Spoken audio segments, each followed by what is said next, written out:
లలిత exchange Utsav. పాత నగల అదే బరువుకి కొత్త నగలు తీసుకో. నగల ప్రైస్ లో 20% ఆదా చేసుకోవచ్చు. డాక్టర్ వైఎస్ రాజశేఖర్ రెడ్డి గారు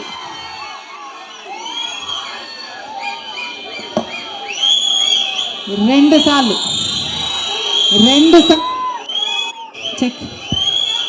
సార్లు ఇదే పిసిసి పదవిని చేపట్టారు. మళ్ళీ 2 సార్లు రాజశేఖర్ రెడ్డి గారు ముఖ్యమంత్రిగా గెలిచారు. అదే పిసిసి పదవిని, అంతటి బాధ్యతని రాజశేఖర్ రెడ్డి బిడ్డను నమ్మి వైఎస్ షర్మిలకు, కాంగ్రెస్ పార్టీ, సోనియా గాంధీ గారు, రాహుల్ గాంధీ గారు, ఖర్గే గారు, కాంగ్రెస్ పార్టీ పెద్దలందరూ నన్ను నమ్మి ఈ బాధ్యతనివ్వడం రాజశేఖర రెడ్డి బిడ్డకు గర్వకారణం.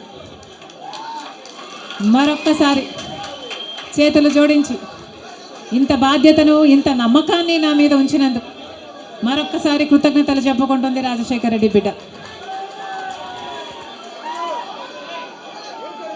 ఆంధ్ర రాష్ట్రానికి చెందిన ఇంతమంది నాయకులు,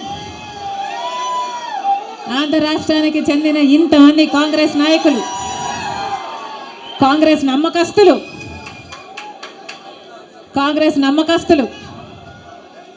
కాంగ్రెస్ పార్టీ ఖాడర్ నా మీద ఎంతో నమ్మకం పెట్టుకున్నారు.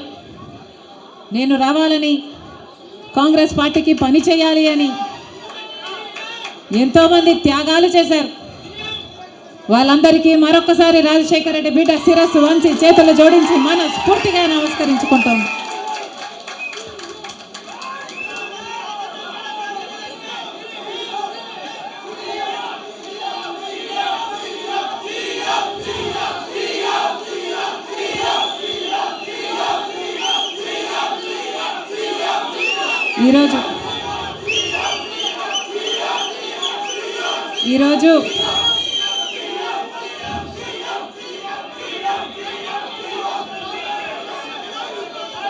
ఈరోజు ఒక్కసారి మీకు తెలియని విషయం కాదు, మీడియాకు తెలియని విషయం కాదు, ప్రజలకు తెలియని విషయం కాదు. కానీ గత 5 సంవత్సరాలుగా ఆంధ్ర రాష్ట్రంలో యువజన, శ్రామిక, రైతు కాంగ్రెస్ పార్టీ అధికారంలో ఉంది. అంతకుముందు 5 సంవత్సరాలు తెలుగుదేశం పార్టీ అధికారంలో ఉంది. ఈ 10 సంవత్సరాలుగా రాష్ట్రంలో అభివృద్ధి జరిగిందా అంటే ఏమిటి సమాధానం? మన రాష్ట్రం ఏర్పడే నాటికి మన రాష్ట్రానికి ఉన్న అప్పులు 1,00,000 కోట్లు. చంద్రబాబు గారు ముఖ్యమంత్రి అయిన 5 సంవత్సరాలకి ఆయన చేసిన అప్పులు 2,00,000 కోట్లు. ఆ తర్వాత వైసీపీ ముఖ్యమంత్రి జగన్ రెడ్డి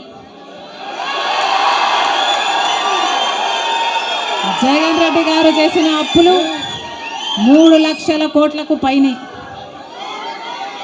మొత్తంగా ఈరోజు అప్పులు 6,500,000 కోట్లు. రాష్ట్రానికి చెందిన అప్పులు, కార్పొరేషన్లకు చెందిన లోన్లు, చెల్లించాల్సినవన్నీ కలుపుకుంటే 10,00,000 కోట్ల అప్పుల భారం ఆంధ్ర రాష్ట్రం మీద ఉంది. మరి ఇంత అప్పులు చేశారే, ఇన్ని డబ్బులు తెచ్చారే, మరి రాష్ట్రంలో ఏదైనా అభివృద్ధి జరిగిందా అని భూతద్దం పెట్టి చూసినా ఎక్కడా కనిపించదు. రాజధాని ఉందా? రాజధాని కట్టగలిగారా? రాజధాని కట్టడానికి డబ్బులు లేవు. కనీసం ఒక మెట్రో అయినా ఉందా?